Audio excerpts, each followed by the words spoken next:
Boa tarde, queridos estudantes do primeiro ano. Tudo bem com vocês? Então a gente inicia mais um vídeo aqui, tá certo? Falando sobre o período colonial, tá? Português. Então é o Brasil colônia, beleza?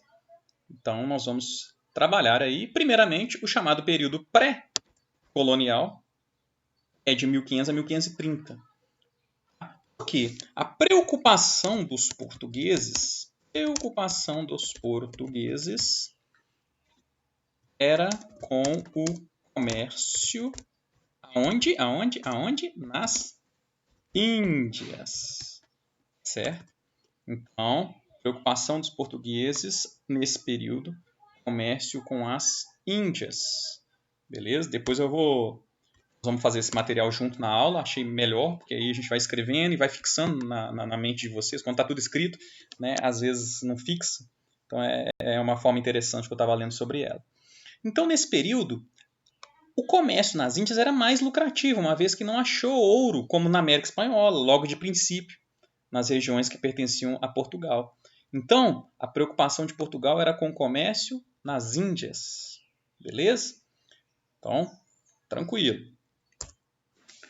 3 motivos principais levarão à mudança de situação a partir de 1530.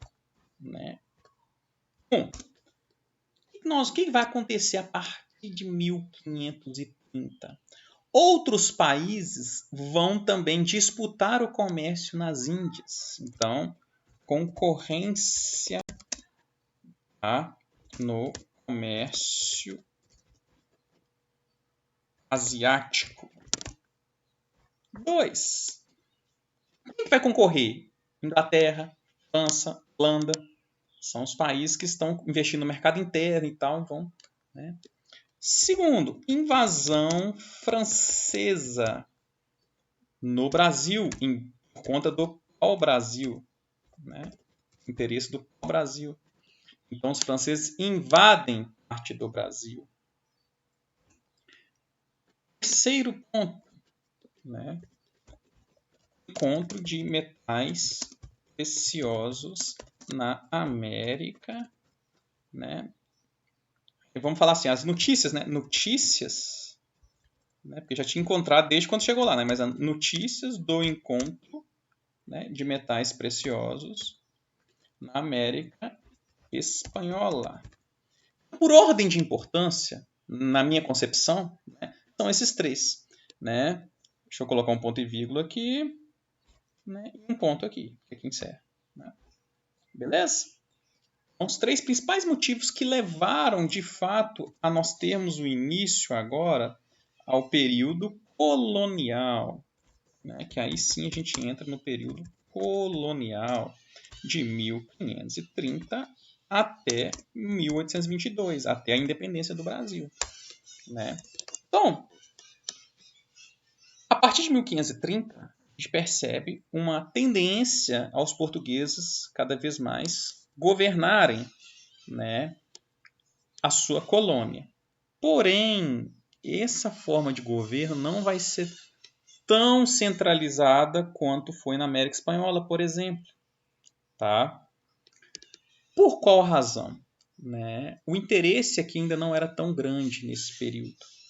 Então, como que vai ser a princípio a administração? Administração colonial. Através de capitanias hereditárias. Professor, o que são capitanias hereditárias? Que vão ser administradas pelos capitães donatários, aquela coisa toda. São porções de terras que vão ser doadas a capitães donatários. Então, percebe-se uma descentralização administrativa. Por que, teacher? Por que nós teremos uma descentralização administrativa? Porque não vão ser os próprios portugueses, a princípio, Descentralização administrativa. Por que está errado aqui? Não, descentralização está certo. Ah, porque está minúsculo. Ah, tá. Ou seja, as terras elas vão ser doadas, as capitanias, as 15 capitanias vão ser doadas aos capitães donatários, né, pela carta de doação. Então, o rei de Portugal, né, deixa eu tirar de negrito aqui um pouquinho, né, o rei de Portugal, né, ele vai dar 2 documentos que vão ser eles: a carta de doação e o foral aos capitães donatários. Então, o que significa isso? Isso significa que, né, vamos selecionar tudo aqui, ficar bonitinho. Eu gosto de fazer tudo bonitinho assim, aí fica mais organizado, né? Significa que o rei de Portugal, ele é que manda aqui. Tá? Só que não é ele que vai vir governar, ele vai continuar em Portugal. Então ele manda particulares, outras pessoas, que são os capitães donatários, governar as porções de terras do Brasil, através de 2 documentos. A carta de doação, que era um documento que provava, né, ó, pela carta de doação, esse capitão donatário X tem, né, a posse nominal da terra, né? A posse, essa posse da terra, né? E aí, porque a posse, vamos dizer, legal, né? Quem que manda mesmo na terra é o rei, né? Mas por essa carta, o capitão donatário que está morando ali, ele tem essa posse, tá? E aí tem o foral também, que é onde contém, um documento contém os direitos e os deveres dos capitães donatários, né? Então, entre os direitos, aquilo que é produzido da terra, ele pode aproveitar daquilo que é produzido na terra e tal. Entre os deveres, aí sim, né, ele precisa desenvolver a terra e tudo mais. Porém, todavia, contudo, né, deixa eu colocar aqui em tópicozinho assim, fica melhor. Esse sistema não dará certo. Que sistema? Sistema de capitanias hereditárias, né? Por quê? Vários motivos. Por vários motivos. Entre eles, a falta de habilidade administrativa dos capitães. Tá? Apenas duas capitanias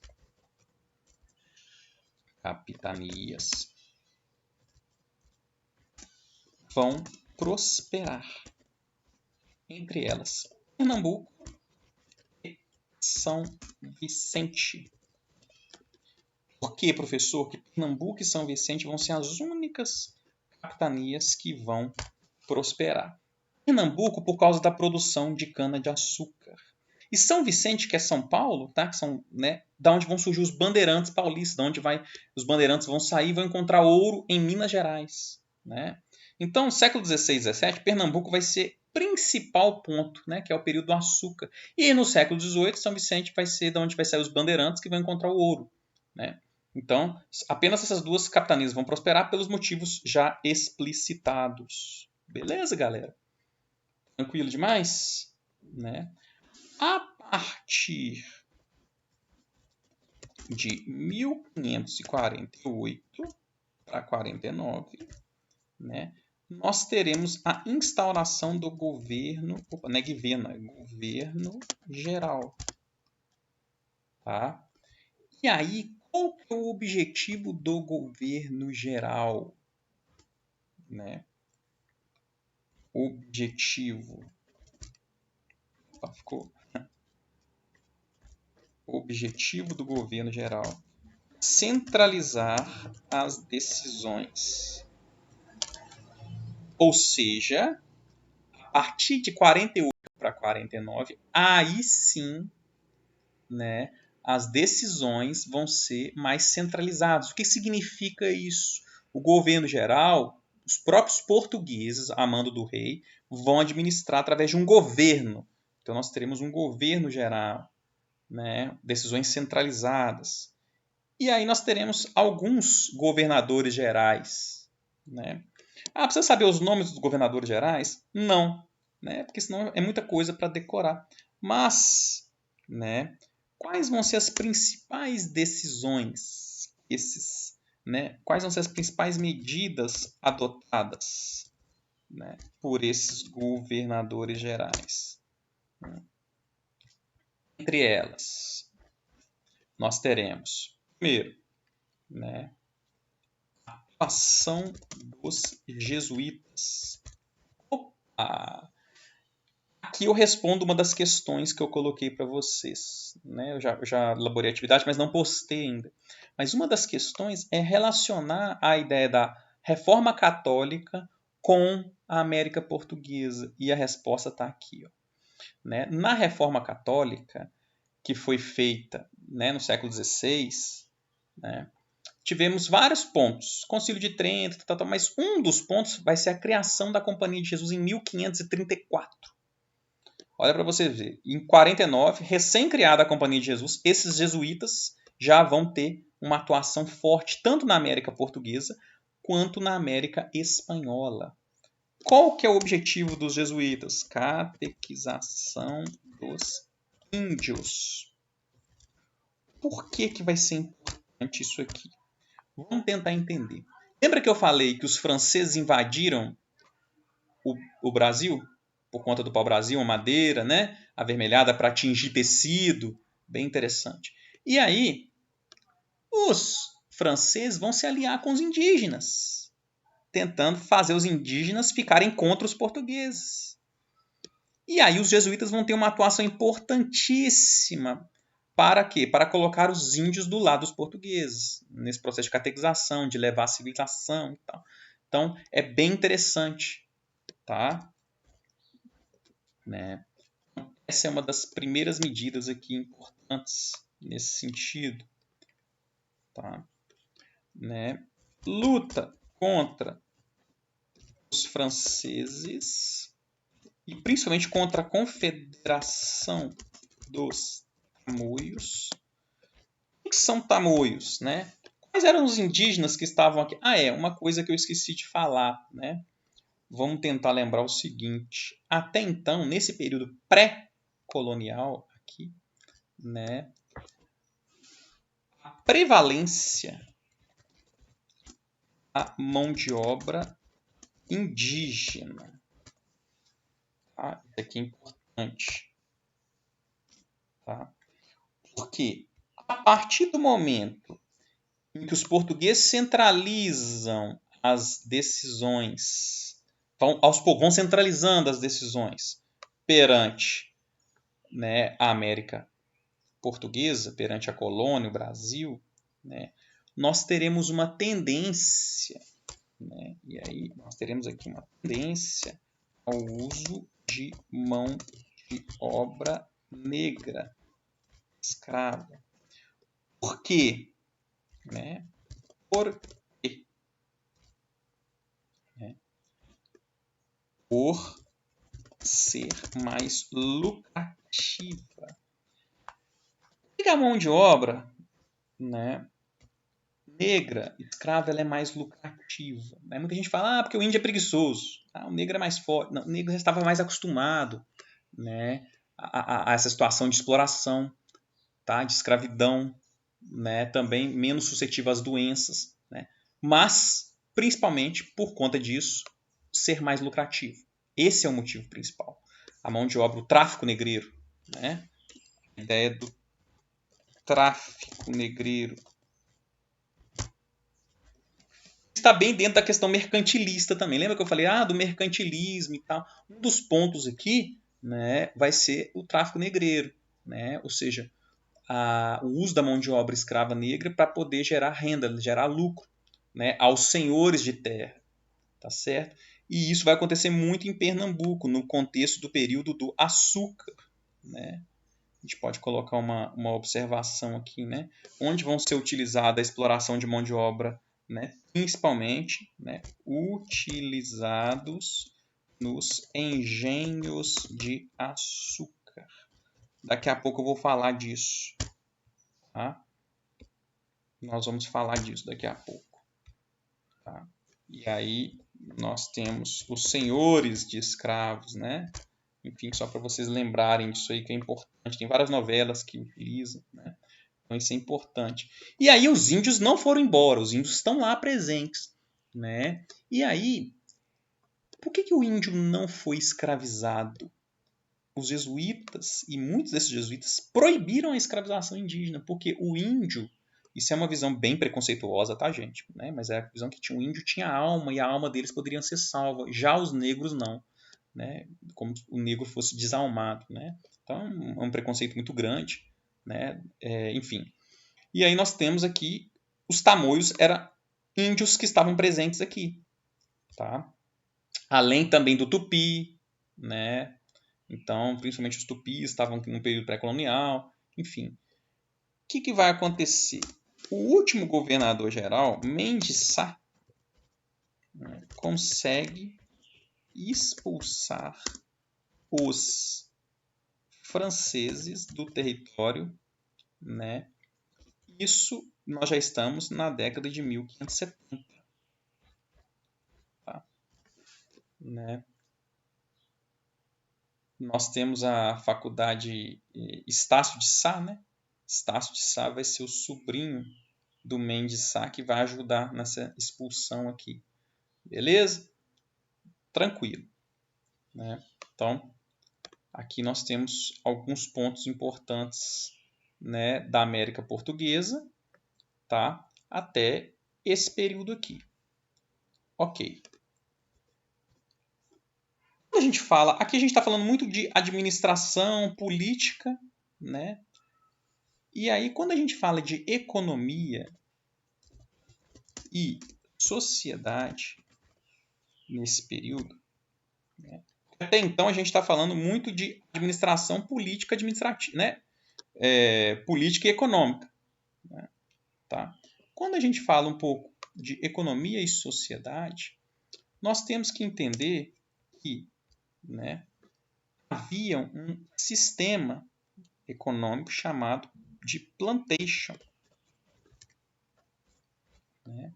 O que era a plantation? Era um trabalho escravo, então nós teremos a prevalência de trabalho escravo em grandes propriedades, que são os latifúndios, tá?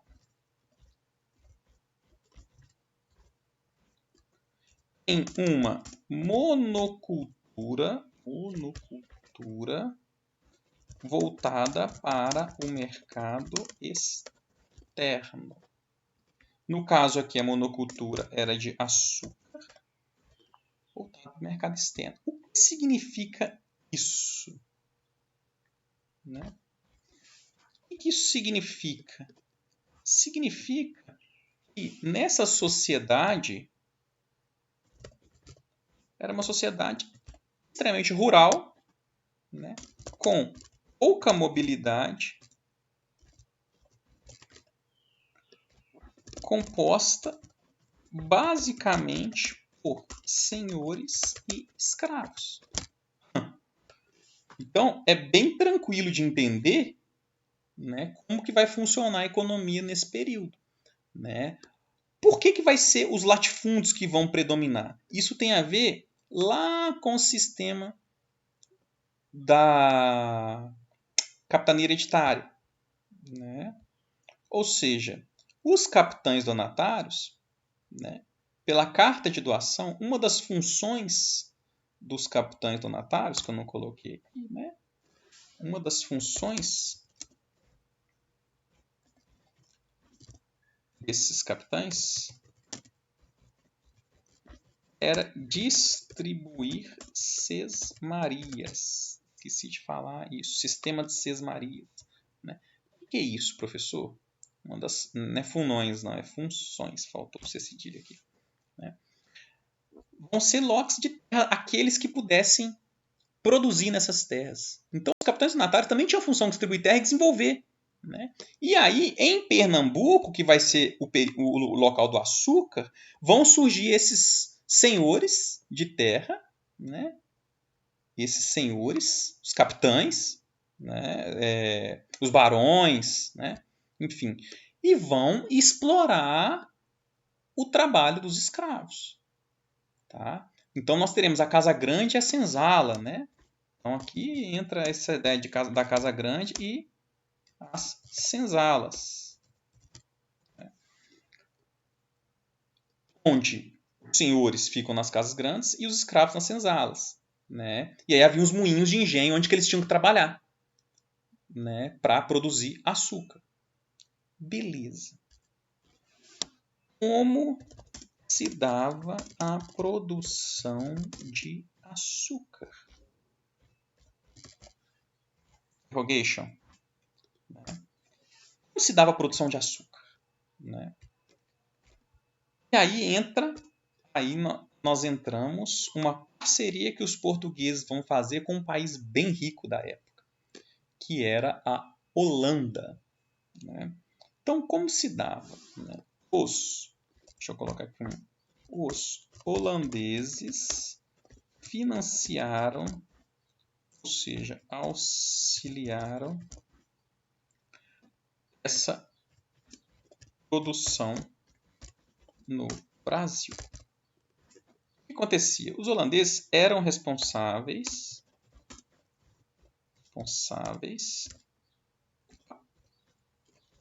pelo refino e distribuição do produto para a Europa.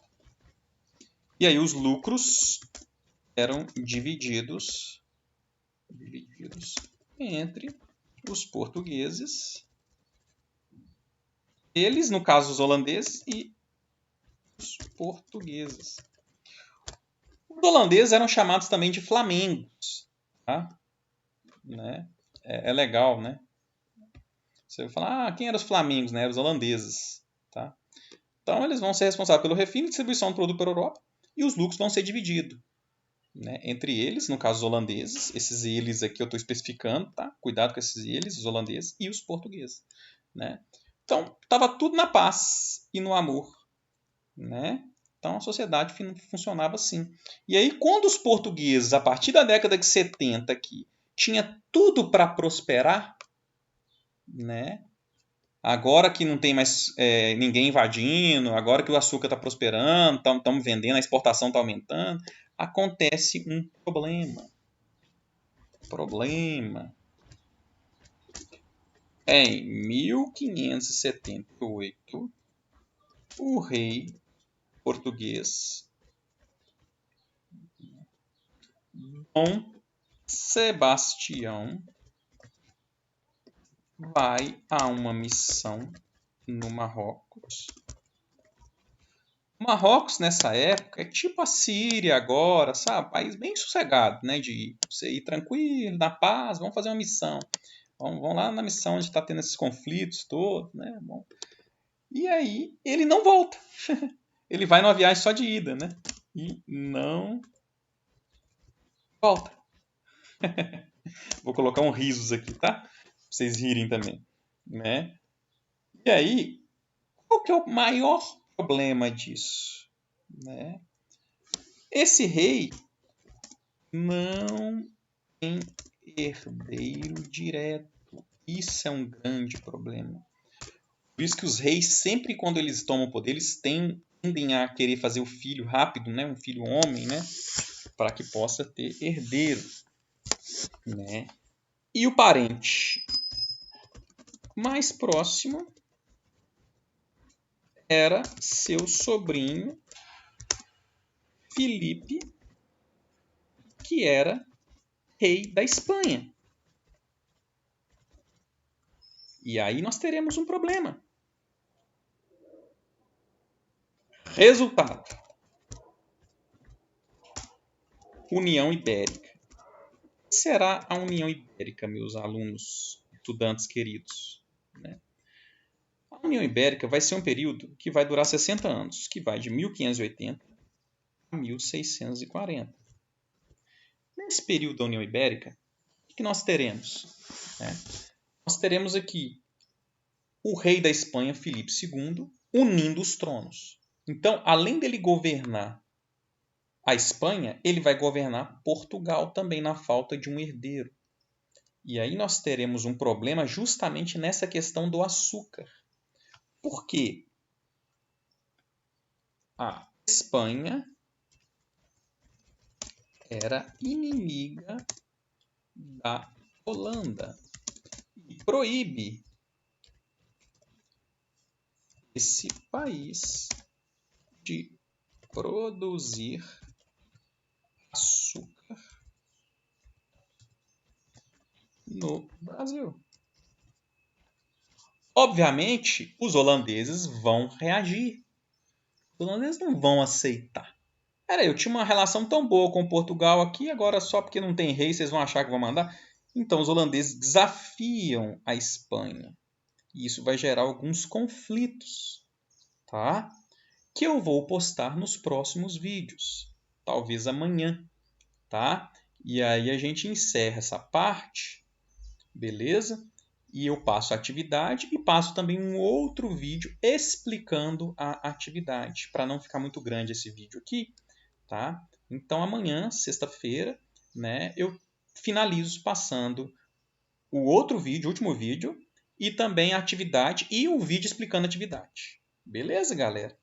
Então é isso aí. Um grande abraço, ótima noite para vocês.